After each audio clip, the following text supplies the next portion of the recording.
Hello friends, welcome back to my channel. কেমন আছো তোমরা সবাই? আশা করছি সবাই খুব ভালো আছো। আজকে সানডে, তাই বান্টি আমাদের নিতে চলে এসেছে ওর গাড়ি করে। আর সোজা চলে গেলাম মাছ বাজারে মাছ কিনতে। দু রকমের মাছ কিনলাম, কাতলা মাছ আর এই মাছটা যেটা ওজন করছিল, মাছটার নাম জানি না বাংলাতে কী হয়। থেকে কুমড়ো শাক কিনলাম, অনেক কিছুই টুকিটাকি বাজার করে চলে যাচ্ছি ওদের বাড়িতে। মুম্বাইয়ে খুব একটা কুমড়ো শাক, লাউ শাক, পুঁই শাক এই সমস্ত শাক দেখা যায় না। এখানে বেশিরভাগ শুধু পালং শাক আর হচ্ছে তোমার মেথি শাক, এইসব শাক পাওয়া যায়। তো দেখে আমরা নিয়ে নিলাম শাক।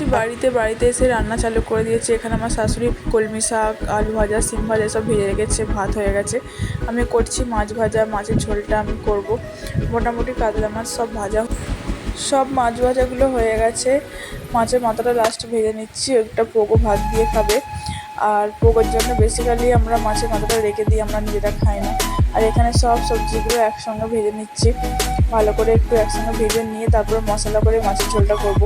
এখনও নিম বেগুন ভাজা হবে, তারপরে সেই ছোটো ছোটো যে মাছগুলো নিলাম সেইগুলো এখনও কাটা হয়নি। এই দেখো, এদিকে পোগোর কথা বলতে বলতে মাছের গন্ধে পোগো চলে এসেছে যে কখনও মাছ দিয়ে ভাত খাবে।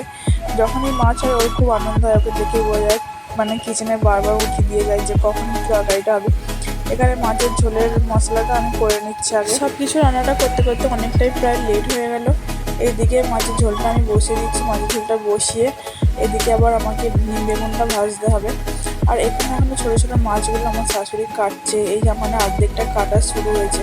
মাছগুলো কাটা হয়ে গেলে আমি এদিকে ঝোল হয়ে গেছে আমার মোটামুটি। নিম বেগুন ভাজা করে তারপরে আবার মাছের ঝালটা করতে হবে। অনেকটাই লেট হয়ে গেছে, সানডে সবসময় লেটই হয়। তো লেট হয়ে গেছে বলে আমরা খেতে বসে পড়েছিলাম। তারপর আর ভিডিও করা হয়নি, সবার খাওয়া গেছে। লাস্ট কথা আমার মনে পড়েছে, তো ভিডিওটা করলাম। ভিডিওটা ভালো লাগলে অবশ্যই লাইক করো।